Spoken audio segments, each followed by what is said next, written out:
un tā visas filmas, vispirms tā ir izklaides filmas, un ir tādas filmas, kuras rosim domāt, tad šī pieder noteikti pie otrajām. Tā kā, ja kādam gribās entertainment, tas nav priekš viņa. Vēl viena lieta, kas man patika, ir tas, ka apmēram līdz, es nezinu, es tur laiku izjūtu vienā brīdī pazudu, bet diezgan, minūtes 25, 30 noteikti. Man likās, ka tā filma nebūs interesanta cilvēkiem, kas dzīvo tālāk par Ludzu, piemēram, uz vienu galu un Liepāju uz otru galu. Bet tad un tad pēkšņi tā sajūta pazuda. Tad, kad sāk runa iet par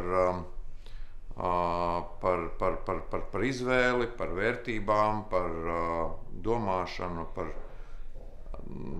tad es saprotu, ka tā filma vispār īstenībā nav par Latviju.